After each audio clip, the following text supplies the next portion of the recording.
Salut les amis et bienvenue dans cette autre vidéo. J'espère que vous allez tous bien.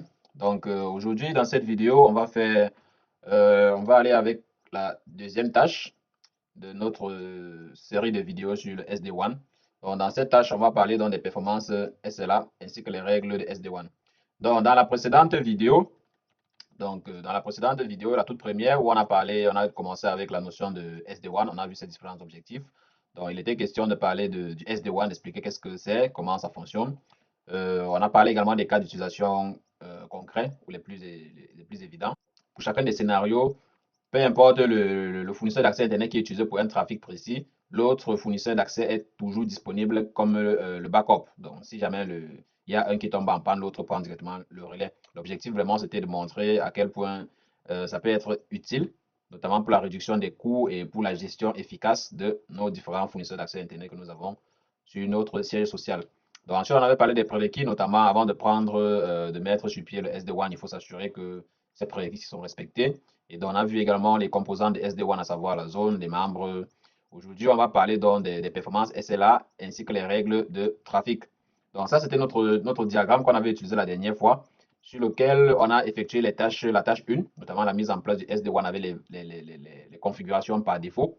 Donc là, on avait fait les configurations euh, utiliser, sans toutefois utiliser des règles de PAF pour acheminer le trafic de façon définie. Donc, on avait utilisé les paramètres par défaut. Et donc, le partage de trafic entre les membres SD-WAN se faisait selon les configurations par défaut qui sont implémentées par le protocole SD-WAN sur FortiGate. Donc, aujourd'hui, on va voir dans la tâche 2 comment avoir un impact donc, sur les décisions qui sont prises. C'est-à-dire qu'on ne va plus laisser les paramètres par défaut de SD-WAN s'opérer, mais là, on va décider nous-mêmes quel est le trafic qu'on veut orienter vers un fournisseur d'accès Internet précis. Comment est-ce qu'on doit juger la qualité de réseau pour chaque fournisseur d'accès Internet, ainsi de suite. Dans une précédente vidéo, quand j'avais posté la première vidéo, j'ai eu des questions concernant le diagramme. Comment est-ce que j'ai fait pour pour ajouter mes deux fournisseurs d'accès Internet sur mon environnement virtuel GNS3. Donc, j'avais fait une précédente vidéo que j'ai postée la semaine dernière concernant comment mettre en place un lab sur comment gérer les cartes réseau physiques et virtuelles de votre environnement via un workstation afin que cela puisse vous permettre de monter un diagramme comme celui-ci là. Donc, le lien de cette vidéo-là également est en description de celle-ci. Donc aujourd'hui, on va passer donc directement à la création des sondes. Donc dans cette vidéo-là, j'avais également expliqué l'algorithme de partage de charge SD-WAN. Donc ça va être la troisième vidéo et donc la dernière pour cette série sur le SD-WAN. Donc on va commencer donc directement avec la création de sondes ici. Les liens pour les deux précédentes vidéos sont dans la description de celle-ci. Et donc je vous exhorte donc à regarder ces deux autres vidéos-là et puis vous aurez une bonne compréhension donc, de la suite qu'on va faire ici. Donc, on saute directement sur le FortiGate pour procéder. Donc, je reviens ici pour créer dans les sondes. On va venir donc ici sur sonde SD-WAN. Donc, ici, dans sonde SD-WAN, vous allez remarquer que ici, par défaut, il y a des sondes qui existent déjà. Donc, par exemple, il y a des sondes qui sont là. Vous voyez, par exemple, les sondes sont là avec les noms default, default, default. Donc, ce sont des sondes par défaut. Les sondes, en fait, ici, là, permettent en fait de déterminer pour chaque lien SD-WAN les informations notamment concernant la perte de paquets, la latence et la geek pour chacun de ces liens-là. Donc, quand vous créez une sonde, par exemple, pour un lien, vous allez renseigner, par exemple, quel est le serveur distant pour lequel on doit effectuer des vérifications au quotidien.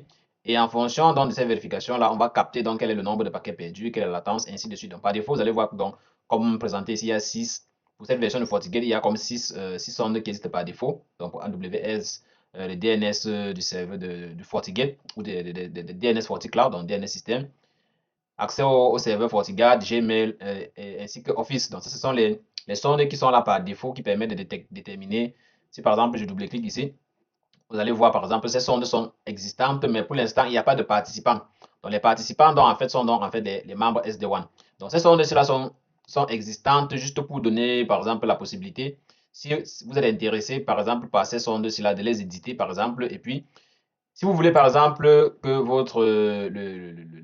que les accès DNS soient checkés, par exemple, sur un de vos liens DNS, il suffit donc simplement donc, de double-cliquer sur une des sondes ici là et dire que les participants donc, à cette sonde-là, vous allez ajouter donc vos membres SD-WAN ici là comme faisant partie donc, des membres pour lesquels on doit checker le trafic HTTP sur le lien, le DNS FortiGate, fortigate.com. Et ici, là, on va définir dans les seuils de latence. Donc, pour faire simple, créons notre propre Donc, je vais revenir. J'espère que ça n'a pas enregistré. Voilà. Donc, on va créer notre propre sonde ici. Là. Donc, je vais faire nouveau. Je vais créer dans une sonde, par exemple, pour le. Je vais appeler ça 1 underscore.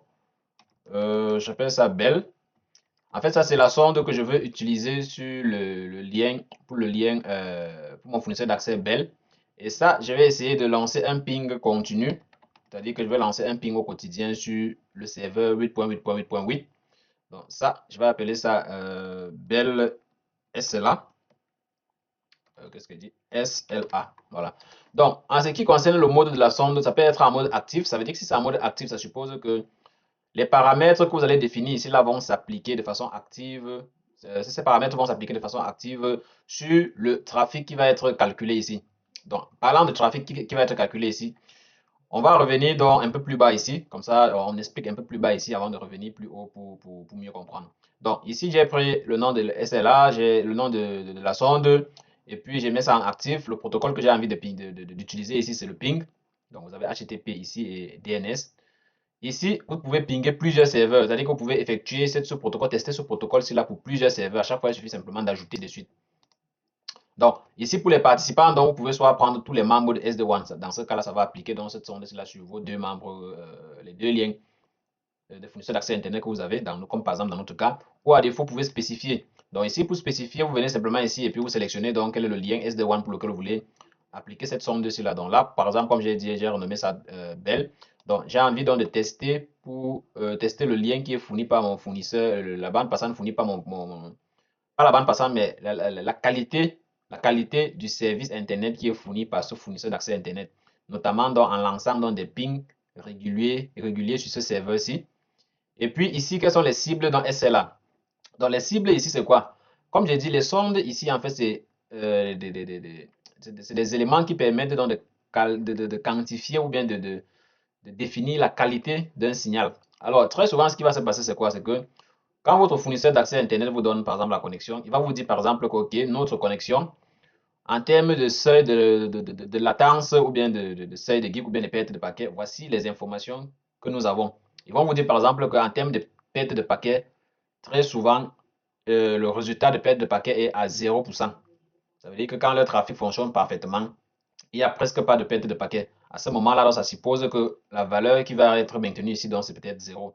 Maintenant, connaissant votre infrastructure, étant donné que quand il envoie ça connecté sur votre réseau, il peut avoir, par exemple, le chemin parcouru par le lien pour arriver dans votre réseau. Vous pouvez estimer à votre niveau que, bon, si on a une perte de trafic de peut-être 2%, c'est pas si grave. Ou bien, supposons par exemple, prenons peut-être, disons même 5%, ça veut dire que si on perd par exemple 5% du trafic, c'est pas grave, on considère que ce lien-ci là, il est toujours optimal. Autre chose maintenant, c'est le seuil de latence. Le seuil de latence ici, là, c'est en fait, le seuil de latence ici, c'est en fait, en combien de millisecondes est-ce qu'on obtient une information lorsqu'on effectue une recherche. Donc, vous regardez par exemple, à chaque fois que vous êtes connecté sur votre PAF, vérifiez toujours l'unité qui est renseignée ici. Il y a des versions de les 40 OS sur lesquelles ici, c'est plutôt en secondes. Donc, il faut prêter attention à ne pas regarder une vidéo, par exemple, où la valeur, bien l'unité de mesure ici était en secondes, et vous partez mettre ça sur les mêmes valeurs sur votre environnement, alors que chez vous, c'est en millisecondes. Donc, ici, l'essai de latence ici, là, par exemple, par défaut, ils ont mis 5. Donc, dépendamment de votre infrastructure, donc il faut comprendre d'abord le seuil de latence, c'est quoi, et qu'est-ce que c'est que les seuils de geek. Donc, les seuils de latence, c'est quoi, en fait? Le seuil de latence, c'est la mesure, donc, ça mesure, en fait, le délai de transmission des données. Vous voyez, le délai de transmission des données sur votre réseau. Donc, vous savez bien que le seuil de transmission des données dépend de la nature du trafic, du type de données. Ça veut dire, par exemple, que une recherche, par exemple, ou bien une statistique montre par exemple que lorsque vous faites par exemple les jeux en ligne, d'accord? Quand vous faites par exemple les jeux en ligne, une latence idéale doit être inférieure à 20 ou 30 millisecondes. Donc, si une bande passante vous fournit une latence de moins de 20 ou moins de 30 millisecondes pour, pour un lien que vous voulez utiliser pour les jeux vidéo, alors ce lien-là peut être considéré comme étant optimal.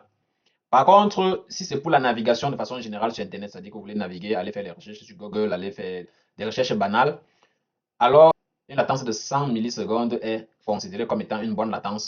C'est-à-dire qu'un réseau qui fournit une latence de 100 millisecondes, c'est suffisant pour qualifier ce lien-là qualifier ce lien-là comme étant un bon lien. si c'est pour faire la navigation. Maintenant, si vous voulez faire par exemple, si vous avez par exemple, si vous avez par exemple une latence qui est au-delà par exemple de 150 millisecondes, alors on commence à considérer ce lien-là comme étant un lien médiocre. D'accord? Ça veut dire que comme j'ai expliqué, le seuil de latence ici là est défini, donc comme j'ai dit, ça mesure en fait le délai de transmission donc, des données. Délai de transmission des données sur votre réseau. Ça veut dire que le lien BEL, par exemple, dépendamment de qu'est-ce que vous voulez préconiser, quel type de recherche est-ce que vous voulez préconiser pour votre lien BEL, vous allez vous-même définir ici là dans ces valeurs-là. Si c'est pour faire des jeux vidéo, si vous voulez utiliser ce lien, c'est pour les jeux vidéo, alors vous devez mettre par exemple 30 millisecondes ici là. C'est pour dire que si ce lien-ci, parce qu'une fois que vous allez mettre les valeurs ici, quand on va enregistrer sur l'interface suivante, vous allez vous-même commencer à apercevoir le seuil de latence sur ce lien-ci. Donc, si c'est par exemple pour faire les jeux vidéo, alors moins de 30 millisecondes, ce lien sera encore considéré comme étant un lien fiable pour faire les jeux vidéo. Mais si la latence va déjà au-dessus de 30, c'est que c'est déjà pas bon, ce n'est plus un bon lien pour faire les jeux vidéo. Par contre, si c'est pour faire juste de la navigation sur Internet de façon de faire des recherches, alors 100 millisecondes, c'est encore considéré, 100 millisecondes seront considérés comme étant une bonne latence. Voilà. Maintenant, vous avez ici là le seuil de gig. Le seuil de gig ici, c'est quoi? C'est en fait le décalage entre deux messages reçus. C'est-à-dire que dans une suite d'informations que l'utilisateur doit recevoir, le seuil de gig ici, là, c'est le temps qui est mis entre la réception de deux paquets. C'est-à-dire qu'un premier paquet arrive, le second paquet arrive, le troisième paquet arrive. Le décalage de temps qu'il y a entre les différents paquets, le décalage de temps qu'il y a entre la réception des différents paquets, c'est ça donc qu'on appelle dans le seuil de gig. Donc, pour le seuil de gig, très souvent, 5 millisecondes, tout type de trafic, 5 millisecondes, c'est considéré comme étant un trafic fiable. Dès lors que le temps de réception entre deux paquets est déjà supérieur à 10 ou 15, là, ça devient problématique. Donc, dépendamment de votre réseau, dépendamment de votre infrastructure, vous allez donc vous-même configurer ces valeurs-ci là en fonction de votre réseau. Donc, on est parti sur un seuil de latence de 100 mégas, 100 millisecondes. Voilà. Si la statistique est supérieure à 100 millisecondes, ça veut dire que ce lien-ci c'est plus un bon lien. Le seuil de gig, 10 millisecondes. Et puis, seuil de perte de paquet. Si on perd 5% du paquet, c'est-à-dire que si on perd au-delà de 5% des paquets, c'est que ce lien-ci n'est plus considéré comme étant bon. Ça veut dire que l'ensemble des valeurs que vous mettez ici, ce sont les valeurs max pour lesquelles, si cette information-ci là déborde déjà ces valeurs-ci là, alors ce lien-ci n'est plus considéré comme étant un bon lien. Donc, c'est ça qu'il faut comprendre. Et donc, comme expliqué tout à l'heure, ces valeurs-ci là donc s'appliquent en fonction des critères que vous avez choisis un peu plus haut. C'est-à-dire que ces critères-ci là s'appliquent lorsque vous faites, par exemple, dans notre cas, on fait le ping donc sur cette adresse-ci. Voilà. Si on fait le ping de façon continue sur cette adresse et qu'à un moment donné, on a ce décalage ici, on a une valeur qui est supérieure aux valeurs qu'on a renseignées ici, alors c'est que ce lien ici là, à ce moment-là, n'est plus optimal. La même chose, on peut faire soit faire le ping, on peut faire soit le HTTP, pour faire les requêtes HTTP sur un serveur précis. Donc, les serveurs que vous mettez ici, c'est vraiment des serveurs pour lesquels vous avez accès au quotidien, ou du moins votre entreprise a accès au quotidien. Ça veut dire que vous calculez ces valeurs-ci là par rapport aux serveurs auxquels les employés ont accès au quotidien. Parce que la nature, comme j'expliquais par exemple, la nature d'un lien est fonction de son utilisation primaire. Voilà. Comme j'ai dit, si c'est un lien pour les jeux vidéo, bien évidemment, comme je disais ici, le seuil de latence doit être ici là inférieur à 20, maximum 30 millisecondes. C'est les statistiques qui sont, vous pouvez rechercher par exemple sur Internet pour voir quels sont les seuils de latence en fonction du type de trafic et vous allez avoir dans ces valeurs-ci là pour que vous pouvez renseigner sur votre réseau. Donc, pareil ici pour le serveur, pour les paramètres DNS.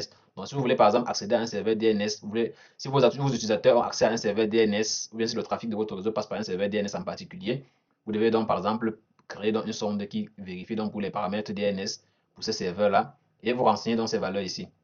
Donc, on a allé avec le ping, on a mis les informations sur les cibles SLA. Maintenant, état du lien. Donc, état du lien ici, là, c'est comment est-ce que la zone SD1 va considérer votre lien. Par exemple, premier caractère, intervalle de vérification. Ici, après combien de millisecondes est-ce que la zone, comme on a dit, la zone SD1, c'est le regroupement de vos liens SD1. Donc, après combien de temps est-ce que la technologie SD1, en fait, va aller vérifier l'état de lien. Par défaut, ici, là, c'est 500 millisecondes. Donc, ça, c'est une demi-seconde. Ça veut dire que chaque seconde, il va y avoir deux vérifications qui vont être effectuées. Parce qu'une vérification va s'effectuer toutes les demi-secondes. Ça veut dire que toutes les demi-secondes, SD1 va lancer par exemple des signaux de battement de cœur, des heartbeats. Bon, on a parlé de heartbeat dans la vidéo sur la haute disponibilité. Mais en fait, c'est en fait le même mécanisme. Le protocole le SD1 va envoyer dans les signaux de heartbeat à chaque demi-seconde sur ce fournisseur d'accès Internet pour vérifier s'il est toujours disponible. Ensuite, nombre d'échecs avant d'être inactif. Si, par exemple, par défaut, ça vient la 5, le SD1 va considérer ce lien-ci comme étant inactif si, après avoir essayé 5 tentatives de connexion aux 500 millisecondes, il se rend compte que le lien ne répond pas. Ça veut dire que si on laisse ça par défaut comme ça veut dire que si votre lien est indisponible pendant 2,5 secondes, voilà. Donc, si votre lien est inactif pendant 2,5 secondes, le SD1 considère que ce lien est inactif et par conséquent, il va ranger ça comme étant inactif. Ça va comme par exemple, comme on a déconnecté dans le failover il y a de cela quelques minutes là. Donc, après, restaurer le lien après. Donc, après combien de temps est-ce qu'on a, combien de vérifications est-ce qu'on va restaurer le lien? C'est-à-dire qu'il était inactif. Maintenant, pour qu'on puisse le remettre en état actif, il faut qu'on lance également un nombre de tentatives, un nombre de vérifications. Et comme j'ai dit par défaut ici, c'est 5. Donc, ça, par exemple, c'est des valeurs que vous allez customiser en fonction de votre réseau. C'est vous qui connaissez l'état de votre réseau, c'est vous qui connaissez l'état des coupures de courant, par exemple, sur votre réseau. Voilà. Et vous savez à peu près quels sont les temps de réponse ou bien les temps de retour lorsque vous avez par exemple des problèmes d'électrique. Donc, ce sera donc à vous de définir ici. Par exemple, vous pouvez partir sur la base de peut-être 1000 millisecondes, c'est-à-dire qu'après les vérifications se font après chaque une seconde, après chaque une seconde. Et maintenant, le nombre d'échecs avant de considérer le lien inactif. Par exemple, au lieu de dire 5 ici, ça veut dire par exemple, vous allez considérer pour vous, par exemple, ok, si mon Internet, donc on va partir par exemple sur 2 secondes, on dit que ok, le SD1 va vérifier ce lien s'il a tous les 2 secondes, tous les 2 secondes. Maintenant, s'il effectue par exemple, je ne sais pas, 25 tentatives aux 2 secondes, on va dire par exemple 30. 30 tentatives aux 2 secondes et le lien ne répond toujours pas, il considère donc ce lien comme étant inactif. Donc 30 tentatives aux 2 secondes, ça veut dire que vous donnez pratiquement 60 secondes. 60 secondes, c'est une minute. Donc quelque part, vous êtes en train de dire que si un lien est déconnecté ou inaccessible pendant une minute, alors le SD1 doit considérer ce lien-là comme étant inactif. Après, il faut faire attention. À quoi sert ce lien-ci? C'est pour ça que comme vous avez vu la sonde, je crée une sonde pour chaque membre SD1 parce que les caractéristiques que vous allez mettre ici, les critères d'évaluation que vous allez mettre ici là ne doivent pas forcément s'appliquer de façon identique pour les deux liens. Vous avez un lien qui est censé fonctionner comme étant le lien prioritaire. Donc vous-même quand vous avez vu vous avez vos deux fournisseurs d'accès Internet, vous savez lequel des deux est le plus performant. Et donc par défaut, pour le trafic critique, c'est ce lien-là qui doit porter tout le trafic. Ça veut dire qu'idéalement, pour ce lien-là, vous ne pouvez pas vous permettre de dire que vous allez attendre pendant une minute, attendre de faire des vérifications pendant une minute avant de décréter ce lien comme étant inactif. Pour ce genre de lien critique, là, vous allez dire, par exemple, comme on a vu défini par défaut ici, là, aux 5 secondes. C'est-à-dire que si pendant 5 secondes, c'est-à-dire que vous allez voir, par exemple, ici, là, une minute, et puis ici, vous mettez, par exemple, 5. Ça veut dire que si à chaque une minute, on teste pendant 5 à 5 reprises, ça ne passe pas, on considère le lien comme étant vraiment inactif. Donc vraiment, comme j'explique là, l'objectif, c'est de comprendre ces configurations, mais surtout, il faut savoir que l'application de ces paramètres, c'est vraiment en fonction de votre environnement et de la criticité qu'il y a sur votre réseau. Et comme j'ai dit, chacun des liens que vous avez ici, chaque membre SD1 n'aura pas les mêmes configurations ici parce que sur votre réseau, c'est pas pareil.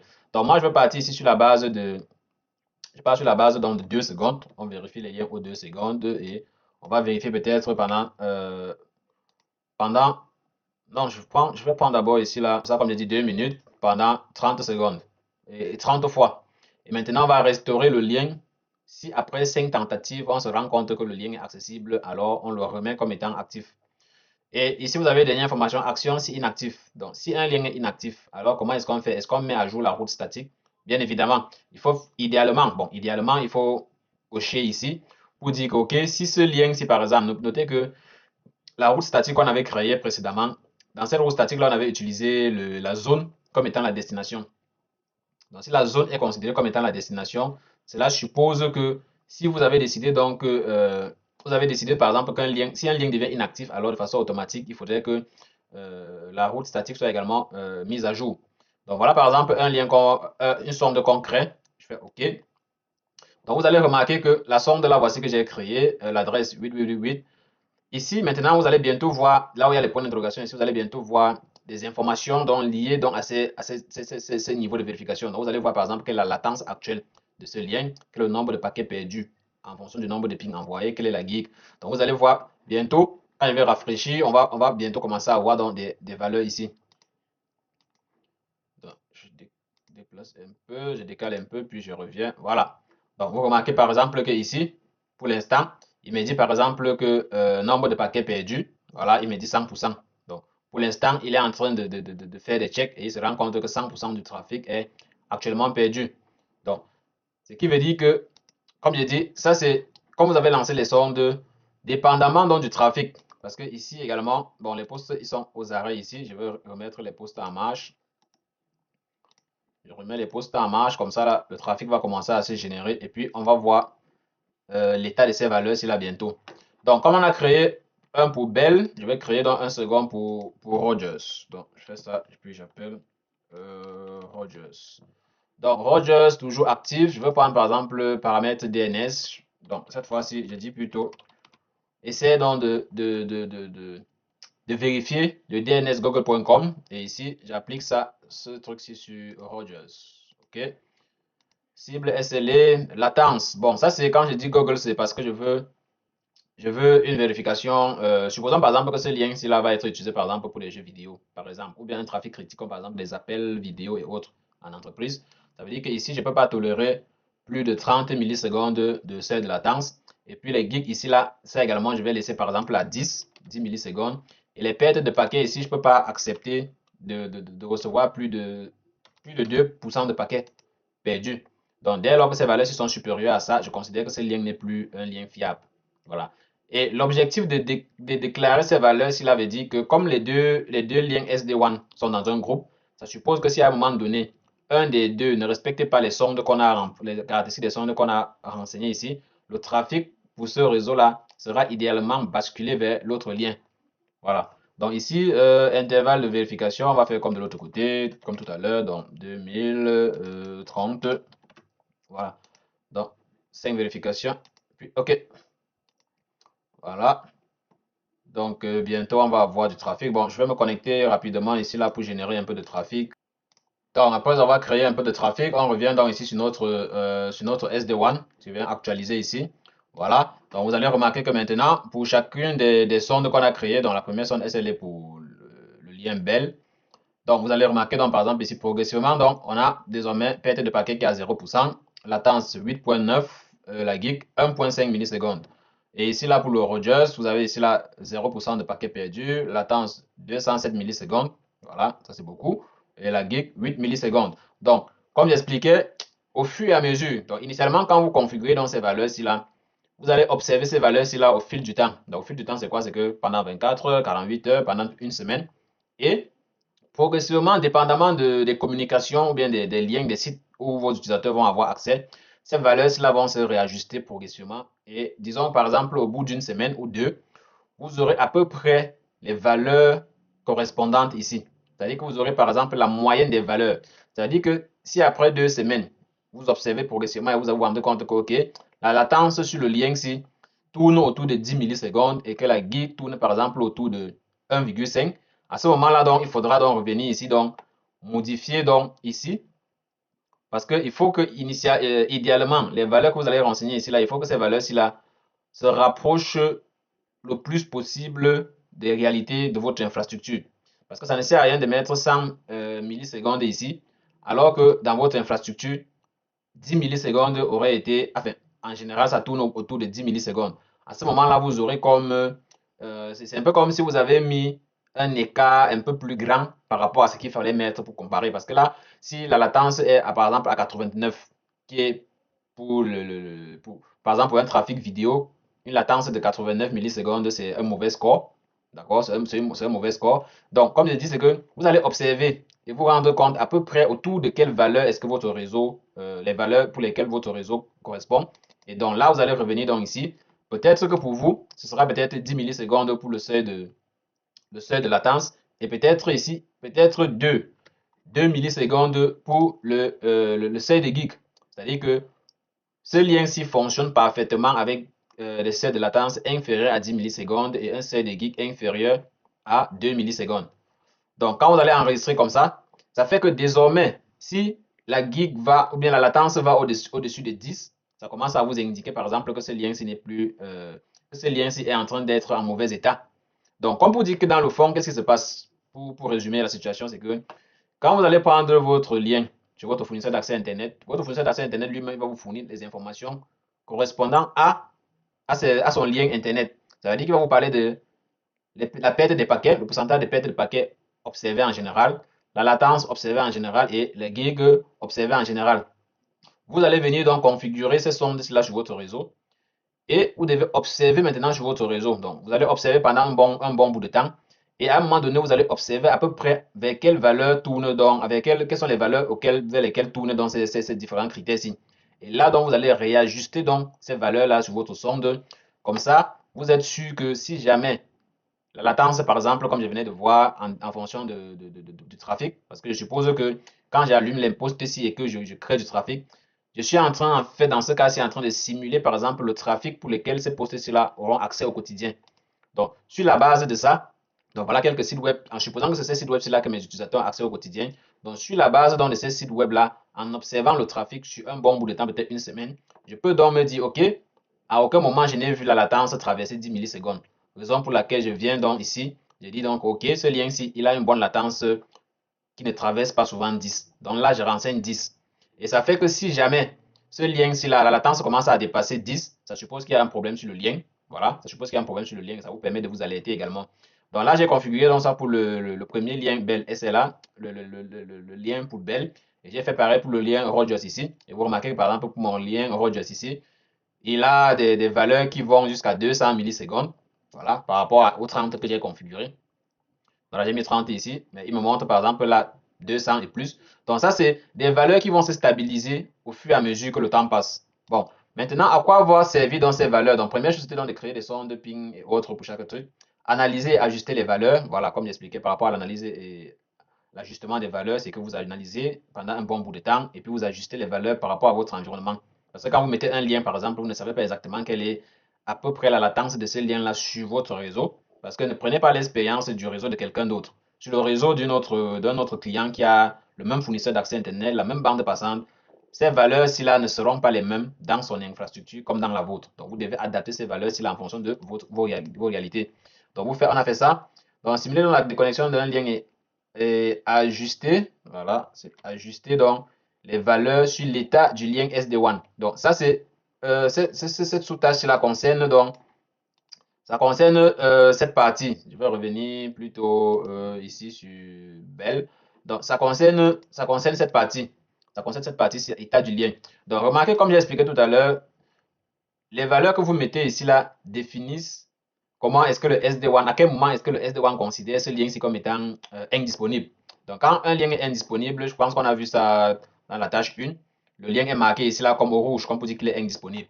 Donc, par rapport au sonde ici, les valeurs que vous avez renseignées ici vont définir également comment est-ce que l'état de ce lien-ci va être considéré comme étant down. Donc, quand j'ai mis cet exemple-ci, cet exemple de simuler la déconnexion ici, c'était justement pour qu'on se rende compte que dépendamment des valeurs que vous renseignez ici, votre SD-WAN va continuer à attendre qu'un lien devienne accessible alors que ce lien-là, il est peut-être déjà déconnecté depuis un bon bout.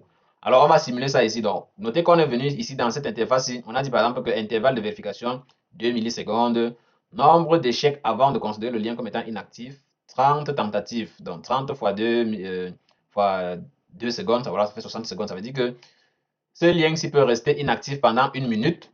Il ne sera pas toujours marqué ici. Il ne sera pas marqué ici là comme étant déconnecté. Donc, c'est ce qu'on va faire tout de suite. Donc, on vient ici sur mon schéma. Donc, on va faire ça donc pour le lien Bell ici. Voilà. Donc, je supprime. Donc, on a créé une déconnexion. Donc, on va remarquer que ici, notre Bell, il est toujours actif. Donc, même si je vais me promener dans d'autres onglets, si je reviens ici, vous voyez, il marque toujours Bell comme étant actif.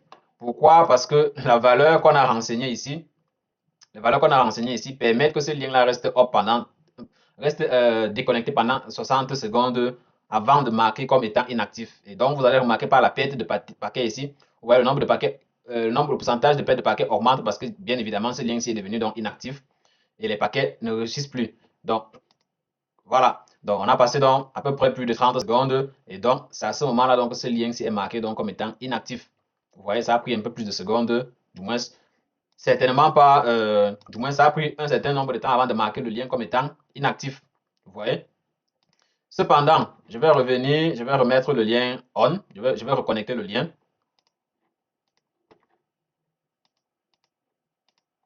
Donc, je reconnecte le lien et puis là, je vais revenir ici.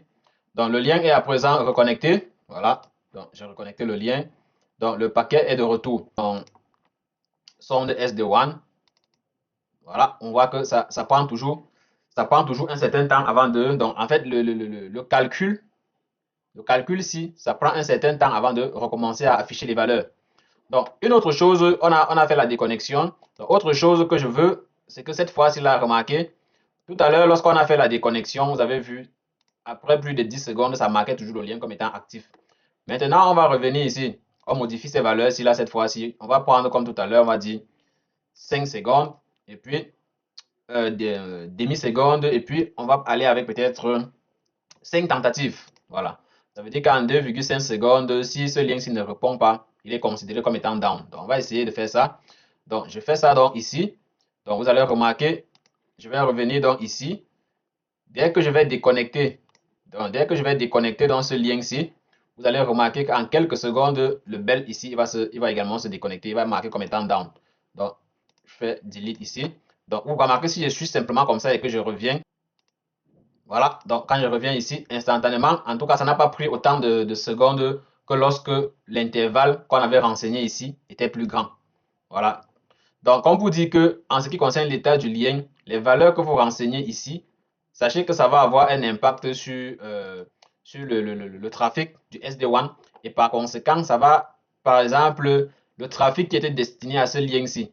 Si vous gardez ce lien-ci là, toujours actif, c'est-à-dire que vous le marquez ici là comme étant toujours actif, alors qu'il est déjà déconnecté, ça fait plusieurs secondes, alors le trafic qui passait initialement par ce lien-ci risque de rester un peu en pause. C'est-à-dire que si c'était par exemple le lien vidéo pour l'appel vidéo, les personnes qui sont en train de faire l'appel vidéo, ils risquent de rester figés devant leur écran, peut-être Zoom ou bien Teams. Ils vont rester figés devant leur écran peut-être pendant quelques secondes. Les secondes correspondant à la valeur que vous aurez renseignée ici. À la valeur que vous aurez renseignée ici. Donc pendant 10 secondes, par exemple, si vous avez mis 10 secondes autour ici, là, ça veut dire que pendant 10 secondes, ils vont rester plantés. Le temps pour que le SD-WAN se rende compte que oui, ce lien-ci actuellement n'est plus actif et donc basculer le trafic sur l'autre lien. Ça veut dire que le temps de basculement que vous devez renseigner pour chacun des liens doit être conséquent. Si belle est la connexion principale par laquelle le trafic critique passe, alors vous devez vous rassurer que les valeurs que vous allez renseigner ici, là, dans la sonde SLA, vous devez les réduire au maximum. Comme ça, si quelqu'un est en train de faire un travail critique, dès lors que ce lien-ci est inactif, il faudrait qu'en moins de 2 secondes, que le trafic donc de ce lien-ci là soit basculé sur celui-ci pour que l'utilisateur n'ait pas le temps de se rendre compte qu'il y a eu voilà, un problème de connexion. Par contre, si le Rogers est la connexion secondaire et comme Rogers est la connexion secondaire, c'est donc sur le Rogers que vous devez donc par exemple renseigner des valeurs beaucoup plus grandes. Ça veut dire que si la connexion secondaire devient inactive, ce n'est pas la peine de mettre des petites valeurs ici là pour lui indiquer de basculer le trafic directement parce que le trafic qui passe, qui roule sur le lien secondaire, on s'entend que le trafic qui roule sur le lien secondaire est un trafic qui n'est pas primordial, qui n'est pas critique, qui n'est pas crucial pour l'entreprise. Donc, c'est un trafic qui peut voilà, supporter quand même une perte de connexion de peut-être une dizaine de secondes. Voilà. Là, vous devez donc renseigner des valeurs ici, là, un peu plus grandes. Les valeurs que vous renseignez doivent être un peu plus grandes si celui-ci, c'est la connexion secondaire et rendre ces valeurs-là beaucoup plus petites sur la connexion principale. Donc, c'est ça, en fait, le petit jeu il faut comprendre. Ensuite, ici, on va aller donc avec la création donc, de règles SD-WAN pour rediriger dans le trafic dans des réseaux sociaux vers un lien spécifique. Voilà. Comme je parlais dans le trafic critique, on va revenir donc ici. Donc, les règles SD-WAN, ça se crée donc ici. Donc, dans règle SD-WAN, on fait nouveau. Et puis nouveau ici, je vais dire par exemple RS rule. Voilà, règles de réseaux sociaux. Voilà, n'importe quoi que je vais dire comme ça, c'est pas grave. Donc la source, adresse source. Donc ici, dans la source, on va aller avec all.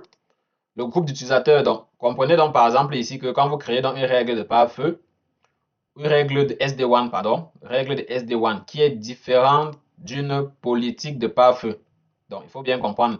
On parle ici de règle SD1 qui est différente de politique de pare-feu. Voilà. Donc, il faut bien faire la différence. Donc, on est dans le SD1, on parle de règle de SD1. Donc, quand vous créez une règle de SD1, vous pouvez appliquer cette règle-là sur un groupe d'utilisateurs. Vous savez que même pour la politique de pare-feu, vous pouvez également appliquer ça pour un groupe d'utilisateurs. Comme pour dire, par exemple, que vous pouvez décider, par exemple, pour un groupe d'utilisateurs spécifique, lorsqu'ils font, par exemple, un trafic, par exemple, dans notre cas, réseaux sociaux, vous les envoyez vers tel lien. Par contre, les utilisateurs d'un autre groupe, si eux aussi ils font du trafic, s'ils sont en train de faire de générer du trafic pour les mêmes réseaux sociaux, alors vous les redirigez plutôt vers un autre lien. Voilà. Donc, si vous avez un groupe d'utilisateurs et si vous les sélectionnez, et puis ici, là, c'est là où on va renseigner dans la destination. Donc, dans la destination, ici, comme j'ai dit, on va venir ici, là, dans la destination. Qu'est-ce qu'on va prendre? Donc, vous avez deux options. Soit vous prenez destination ici comme étant une adresse. Et à ce moment-là, vous allez définir un objet de type adresse. Ou alors, vous allez prendre donc un service Internet. À ce moment-là, donc, vous avez choisi quel service Internet. Ça peut être peut-être que Microsoft, Google, Amazon. Voilà un ensemble de services Internet disponibles. Ou à défaut, vous pouvez créer. La troisième option, donc, ici, là, c'est donc application. Donc, ici, vous allez appliquer donc cette règle-ci là sur une application bien précise. Donc, dans notre cas, on a dit qu'on partait avec les réseaux sociaux. Donc, on va aller donc ici, on commence par YouTube. Donc, il va nous montrer l'ensemble de YouTube. Donc, même dans les applications, on a vu ça dans le filtrage, dans les profils de sécurité, filtrage applicatif. Vous vous rappelez quand on disait que pour certains types d'applications, vous avez un ensemble de fonctions que vous pouvez, par exemple, voilà, limiter. Donc, ici, on va dire, par exemple, que pour les applications YouTube, on va prendre, par exemple, Facebook. Donc là, je prends Facebook. Je prends quoi d'autre? Bon, Facebook Messenger, quoi? Insta, par exemple, Instagram. Donc, en fait, dans le fond, ce que je dis, c'est que ici, vous allez sélectionner dans les applications pour lesquelles vous voulez appliquer dans cette règle SD1. Et ensuite, dans la partie intéressante ici, c'est interface de sortie. Voilà. Donc, dans la partie section interface de sortie ici, c'est là où vous allez définir dans la politique suivant donc euh, un critère principal. Par défaut, vous allez remarquer ici, on dit meilleure qualité. Ça veut dire que la meilleure qualité ici, là, c'est quoi? La meilleure qualité, c'est l'interface qui a la meilleure qualité ici, c'est l'interface qui a les meilleures statistiques par rapport aux performances des sondes SD1 qu'on a configurées précédemment. C'est-à-dire que vous avez vu tout à l'heure, on a créé par exemple deux sondes. Ça veut dire que le lien qui répond avec les meilleures valeurs, les meilleurs retours, c'est ce lien-là qui va être considéré comme étant la meilleure qualité. De l'autre côté, on a ce qu'on appelle le coût le plus bas. Donc, vous avez remarqué lorsqu'on ajoutait une règle, lorsqu'on ajoutait un membre SD1, on avait la possibilité de donner par exemple le coût du lien. Le coût du lien voulait par exemple, quand vous donnez le coût du lien, ça veut dire que ce lien-là, le lien qui a le coût le plus bas est considéré comme étant le lien, bien évidemment, qui a l'interface qui répond aux objectifs SLR est sélectionnée. Donc, en cas d'égalité, l'interface avec le coût attribué le plus bas est donc sélectionnée. Donc, si vous sélectionnez dans cette option-ci là, on suppose que vous-même personnellement, vous avez dès la base défini parmi vos deux liens lequel était meilleur. Voilà. Et ça, très souvent, lorsque vous avez deux fournisseurs d'accès Internet qui entrent sur votre réseau, bien évidemment, vous-même, vous connaissez déjà lequel des deux est meilleur. Et c'est la raison pour laquelle, très souvent, vous allez rediriger le trafic critique vers ce lien-là. Donc, vous allez choisir, est-ce que c'est manuel, attribuer manuellement les interfaces sortantes? Est-ce que c'est meilleure qualité? Vous choisissez sur la base, vous laissez l'algorithme SD1 faire le choix en se basant sur les résultats des sondes SD1 précédemment configurées. Est-ce que c'est le coût? Vous-même, vous aurez défini ça manuellement lors de l'ajout de membres SD1. Maximiser la bande passante. Donc, le trafic est équilibré en charge entre les interfaces qui répondent donc aux objectifs SD1. Ça veut dire que si à un moment donné, les deux interfaces ont des bons objectifs SD1, c'est-à-dire que les résultats des deux sont à peu près, ils répondent. C'est-à-dire que quand on a dit la latence moins de 10 millisecondes, les deux ont une latence inférieure à 10 millisecondes. On a dit la gig peut-être 2 millisecondes. Les deux liens ont une bande passante, ont un gig inférieur à 2 millisecondes. Ça veut dire à ce moment-là que les deux liens répondent donc aux objectifs SLA. Et à ce moment-là, vous pouvez donc utiliser ceci. Quand vous utilisez donc cette option-ci là, ce qui va se passer en fait, c'est que le trafic donc, de ces réseaux sociaux, s'il va être donc équilibré donc, sur ces deux liens-là. C'est à ça que consiste ce cette option, c'est la maximiser dans la bande passante XLA. Voilà. Donc, on va repartir donc, de façon un peu équitable le trafic sur ces deux liens. Donc, voilà les options, voilà en fait les critères que vous avez pour les interfaces donc, de sortie. Maintenant, interface choisie. Donc, bien évidemment, ici, vous devez, bon, je n'ai pas encore reconnecté celui-ci. Donc, ici, vous allez ajouter donc vos deux interfaces. Voilà. Et sur la base donc, de ce que vous aurez choisi ici, l'algorithme SD-WAN va donc savoir sur lequel de ces deux-ci est-ce qu'il envoie le trafic. Voilà. Donc, c'est ça, les interfaces choisies, la zone choisie. Bon, est-ce qu'on en a vraiment besoin de sélectionner ici, vu que de toutes les façons, les interfaces ne peuvent pas être dans deux zones différentes. Bon, le SLA mesuré. Donc, comme on a dit, si on part sur la base de choisir la meilleure qualité, on choisit la meilleure qualité en se basant sur les meilleures performances. Les meilleures performances, donc, seront basées sur un SLA qu'on aura mesuré via les sondes précédemment créées. Dans ce niveau-là, je vais choisir donc ici. Je vais dire donc les sondes que je vais utiliser ici, là, ce sera la sonde 1 pour Bell. Donc, remarquez ici, par exemple, que on est en train de choisir la sonde ici. Donc, on prend la sonde Bell. Mais remarquez que ici, parce qu'on est en train de prendre de meilleure qualité, c'est parce qu'on est en train de prendre meilleure qualité ici, là, qu'on devait choisir la sonde SLA ici. Mais remarquez qu'on créait la sonde SLA, on l'avait appliquée uniquement au trafic Bell.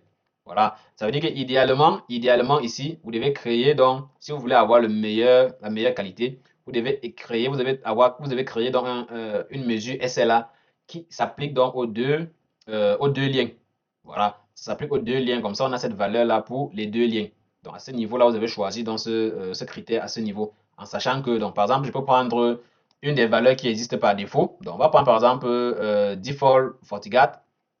Voilà. On va prendre la valeur sur default FortiGate. Donc, on va revenir après sur la zone, dans la définition des sondes pour ajouter dans les deux interfaces-ci sur cette mesure SLA. Donc, quel est le critère de qualité? Donc, qu'est-ce qu'on va prioriser? On va prioriser comme étant critère de qualité. Est-ce qu'on prend plus la latence, celui qui donne un meilleur résultat en termes de latence, ou bien la gig, ou la perte de paquets? Est-ce que c'est celui qui a un bon débit en descend, en download? Est-ce que c'est celui qui a un bon débit en upload? Est-ce que c'est celui qui a une meilleure bande passante en général? Donc, voilà un ensemble de critères que vous pouvez choisir pour définir beaucoup plus les informations pour lesquelles, les critères pour lesquels on doit choisir un lien comme étant meilleure qualité. Voilà. Donc, on va aller avec la latence. Donc, voilà un peu comme ça là les critères que vous choisissez. Donc, comme on a dit, les critères ici, vous avez bien compris les quatre critères. Manuel, meilleure qualité, coût le plus bas, et puis maximiser la bande passante. Donc, on a compris exactement comment ça fonctionne ici. Donc là, je peux faire OK ici. Donc là, j'ai donc comme ça créé une règle de pare-feu, une règle de SD-WAN, pardon. Donc SD-WAN, de règle SD-WAN pour le trafic Facebook. Donc, idéalement, qu'est-ce que je vais faire ici? Vu on est parti sur la base on voulait en fait utiliser, on voulait rediriger ce trafic s'il avait un lien spécifique.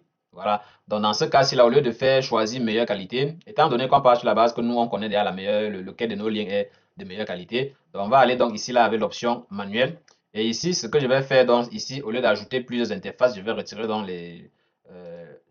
l'autre interface, vu que j'ai choisi manuellement. Et vous remarquez, quand j'ai choisi manuel, les autres options qu'on avait ici en dessous, vous avez vu qu'il y a les options qui étaient ici en dessous qui ne sont plus là.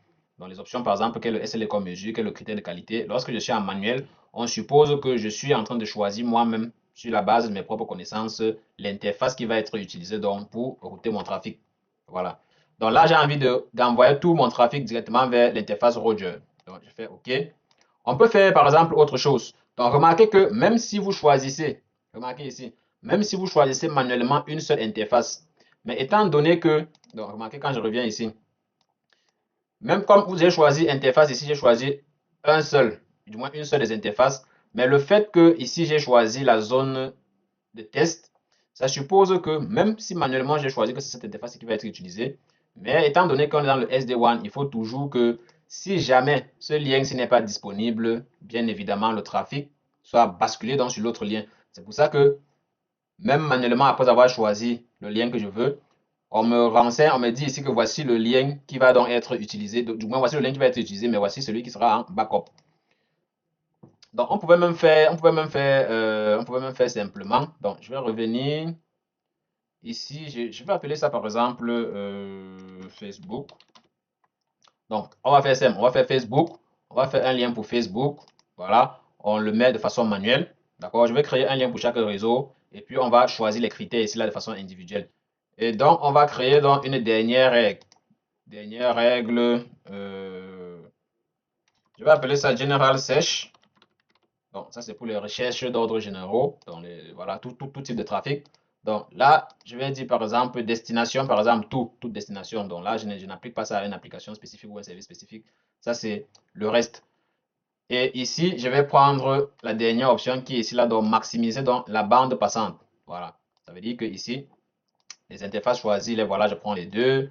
Ça, c'est la zone qui va être utilisée. Et puis, le SLA qu'on va utiliser également ici. Je vais partir également sur la base de ceci, Default FortiGate. Donc, je vais vous expliquer que la cible SLA que vous choisissez ici, vous devez vous assurer que sur cette cible-là, vous avez renseigné ces deux interfaces-là comme étant les liens qui font partie, qui participent donc à cette cible-ci là. Donc, je vais revenir rapidement ici dans Sonde SD1 ici pour éditer ceci.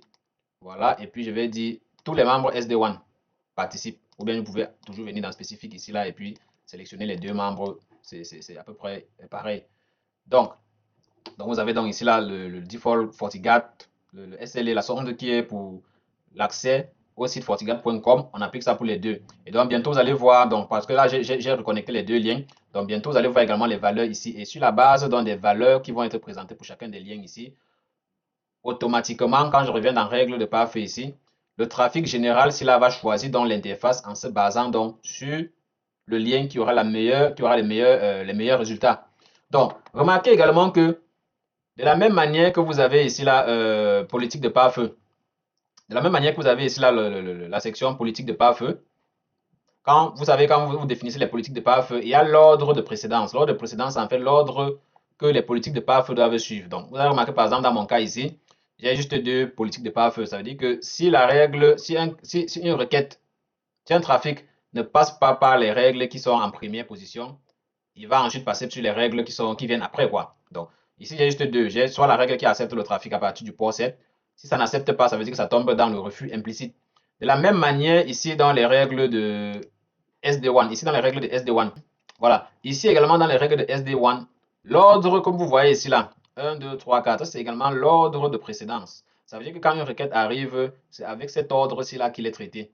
Si c'est une requête qui est destinée à l'application Facebook, malgré que ici, on a dans Search, remarquez que on a eu ici la General Search. Dans General Search, on a demandé que peu importe la destination, tout le trafic, peu importe la destination, le trafic va passer donc par la règle-ci. Mais notez que avant cette règle-ci, on a des règles qui viennent avant. C'est-à-dire que si c'est une règle Facebook, ça passe par la règle-ci. Si c'est un trafic Facebook, ça passe par la règle-ci. Si c'est un trafic YouTube, ça passe par le trafic-ci. Si c'est un trafic Insta, ça passe par cette règle-ci. Si le trafic arrive et que ça ne correspond à aucune des trois, aucune des trois premières règles-ci, alors ça tombe sur la quatrième règle. Si malgré la quatrième règle, ça ne passe pas sur la quatrième règle, alors tout le trafic va donc venir directement ici, là, donc sur la règle SD1 implicite qui est là. Voilà. Donc vous allez remarquer, c'est pour ça que si vous avez prêté un peu attention ici, alors vous avez vu le nombre d'occurrences ici. Vous avez vu par exemple que ici, j'ai déjà par exemple 144 sessions.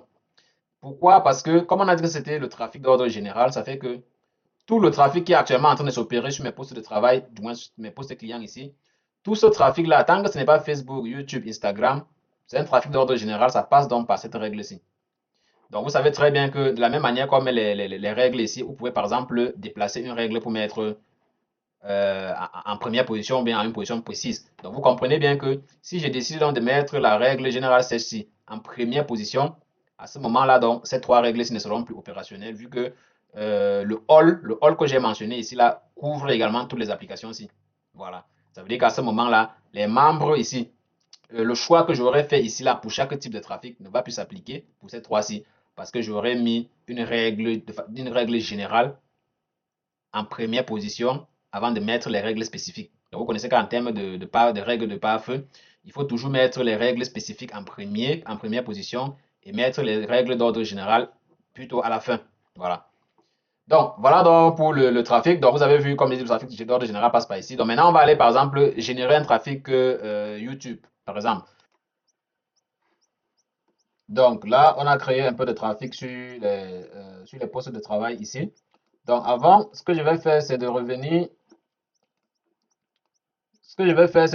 rapidement sur la règle de YouTube ici, là, dans la règle de YouTube. Donc, ce que je vais faire en plus ici sur application, au lieu de prendre uniquement YouTube, je vais comme ajouter en fait l'ensemble des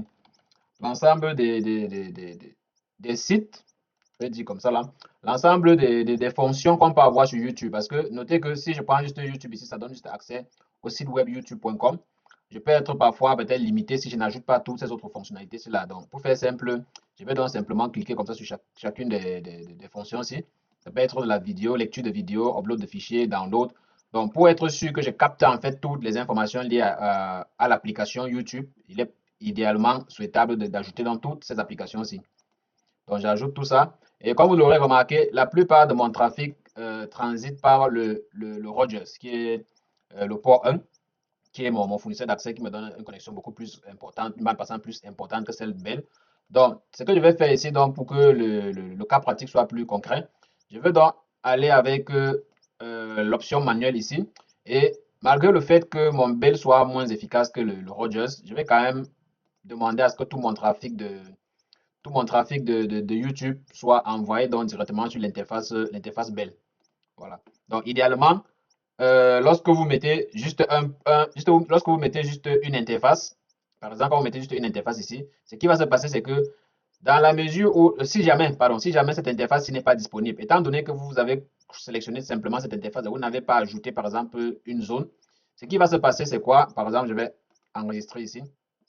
Ce qui va se passer, c'est que lorsque les règles de PAF vont être examinées, lorsqu'on va se rendre compte que la règle de YouTube s'applique uniquement à ce membre-ci, alors on va continuer la descente jusqu'ici. Par conséquent, quand on va arriver ici là sur la règle générale, quand on va lancer la recherche de YouTube, étant donné que ici le YouTube était calibré sur le membre Bell ici, à ce niveau-ci là, au niveau de la recherche générale, si on se rend compte que YouTube peut passer à ce moment-là par l'interface Rogers, donc le trafic va donc être redirigé vers l'interface Rogers. Donc voilà un peu à quoi va servir le SD-WAN. C'est-à-dire que lorsque vous avez fait le SD-WAN, la configuration, c'est que si jamais il y a un lien qui n'est pas accessible, l'autre lien va pouvoir faire le travail. Donc même si vous avez configuré l'interface, une seule interface, un seul membre ici, vous avez choisi ce membre-là comme étant le membre prioritaire. Ça veut dire qu'idéalement, pour vous, il faut que le trafic passe d'abord par ce membre-là. Si à un moment donné, il n'y a pas, s'il y a la possibilité que ça passe par ce membre-là, alors dans une autre règle un peu plus bas, on va faire traverser ce trafic-là par une autre interface. Si la règle générale, celle-ci n'est pas disponible, la requête va tomber dans la règle implicite qui est ici en bas. Et dans la règle implicite, donc, on va utiliser donc, le critère, c'est comme j'ai expliqué tout à l'heure, le critère de source IP. Ça veut dire que si jamais le poste qui initie la requête pour aller sur YouTube, si ce poste-là, déjà, à un moment donné, fait transiter une requête YouTube par le port Rogers et non Bell, alors à ce moment-là, si la requête de YouTube passe plutôt par ici, alors la requête de cette personne-là va passer donc par l'interface Rogers. Donc là, je vais enregistrer et puis on va aller dans les logs pour vérifier. Donc là, j'ai déjà généré un peu de trafic ici.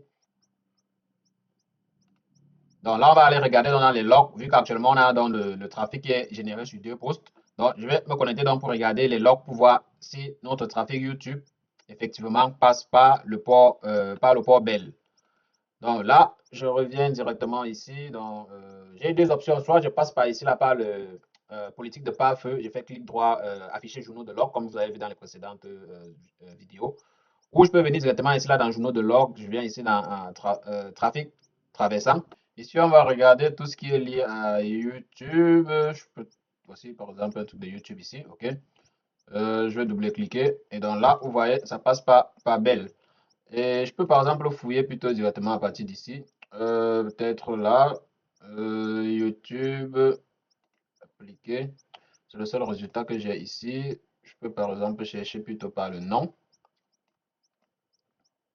Je peux chercher par le nom. Donc je vais dire par exemple youtube.com. Après, vous pouvez jouer avec les filtres ici. Donc, est-ce que vous voulez chercher une expression, chercher les résultats qui contiennent en fait cette expression? Est-ce que vous voulez chercher des résultats qui ont une correspondance exacte? C'est-à-dire que tous les résultats qui vont afficher doivent être qui concernent uniquement youtube.com. YouTube. Bon, après, le souci, c'est que j'ai ici, par exemple, des liens qui ne sont pas bien nommés. Voilà, les liens qui ne sont pas bien nommés ici, là. Donc, difficile de savoir s'il s'agit des liens YouTube ou pas. Mais d'après ce que je sais, la plupart du trafic qu'on pouvait voir maintenant, les premiers trafics que je vois ici proviennent de YouTube, vont sur Bell. Et si vous regardez ici, les seuls trafics qui sont actuellement en cours d'exécution sur mes postes de travail, c'est que des vidéos sur YouTube. Donc, vous voyez, tout ce que j'ai sur mes 3 postes de travail, c'est que des vidéos sur YouTube. Aucune autre page n'est actuellement ouverte ici. Donc, cela pourrait expliquer pourquoi les résultats que j'ai ici, là, tout en bout ici, là, sont des résultats sur YouTube. Sinon, comme j'ai dit, la meilleure, il faut noter également que parfois, lorsque vous accédez au site, votre FortiGate, il peut prendre quelques secondes, quelques minutes parfois pour synchroniser ce qui se passe sur les postes de travail, du moins pour capter le trafic que vous êtes en train de générer et mettre les rapports ici. Voilà, donc il est souvent nécessaire, par exemple, de venir ici au coin pour rafraîchir. Comme ça peut vous montrer les informations les plus récentes, ainsi de suite. Donc, voilà un peu, les amis. Donc, vous pouvez faire pareil pour tout type de trafic. Vous pouvez vous-même, à votre niveau, simuler. Vous pouvez à votre niveau simuler tout genre de configuration possible pour votre SD-WAN. Donc, voilà un peu expliquer quelques concepts. Donc, si je reviens ici, par exemple, dans sondage, voilà, par exemple, pour la sonde liée au serveur FortiGuard, comme on avait activé les deux fournisseurs d'accès Internet. Donc là, vous avez par exemple les statistiques, comme on a dit, les pertes de paquets, la latence pour chacun des deux, pour voir lequel a un meilleur résultat. Et en fonction donc de la règle de SD-WAN que vous créez, vous pouvez utiliser donc par exemple cette sonde ici là pour juger à un instant donné lequel des deux trafics a un meilleur résultat, du moins a les meilleurs chiffres. Et à ce moment-là, donc, c'est ce trafic-là qui va donc être utilisé pour rediriger dans votre trafic. Donc, les amis, j'espère que cette vidéo vous a été utile. Faites-moi savoir dans les commentaires. Comme j'ai dit, je suis en train de préparer une autre vidéo très prochainement qui va sortir sur la mise en place de l'app. Comment mettre en place l'app. Donc, comme j'ai expliqué tout à l'heure, on verra rapidement dans une première partie les revues des petites étapes vite fait. Donc, on ne verra pas les installations vu qu'il y a les vidéos sur comment installer VMware Workstation, GNS3, comment intégrer les deux. Donc, on fera une revue rapide de quelques minutes sur ces éléments-ci. Et dans la partie 2, on verra comment intégrer et comprendre les éléments que nous mettons sur notre diagramme GNS3. Voilà, parce que parfois on dépose des diagrammes, on dépose des éléments dessus, mais on ne comprend pas toujours comment ça fonctionne. Donc, on verra ça dans la partie 2. Et puis, les modes de connexion, on a expliqué ça tout à l'heure, au début de cette vidéo. Et également la virtualisation imbriquée, comme j'ai vu, j'ai déjà expliqué cette partie-ci. Donc, je suis en train de préparer donc, comme ça quelques tâches ici qu'on verra dans cette autre vidéo-là. Donc, les amis, si vous avez des propositions, des suggestions, que ce soit par rapport à cette tâche-ci, ou bien par rapport à un autre sujet que vous aimeriez qu'une vidéo soit faite dessus, n'hésitez pas à me laisser l'information, ou bien me laisser en commentaire les suggestions. Comme ça, on se fera donc un plaisir. On se fera donc un plaisir de monter une vidéo correspondante. Donc, les amis, portez-vous bien. On se retrouve dans une prochaine vidéo.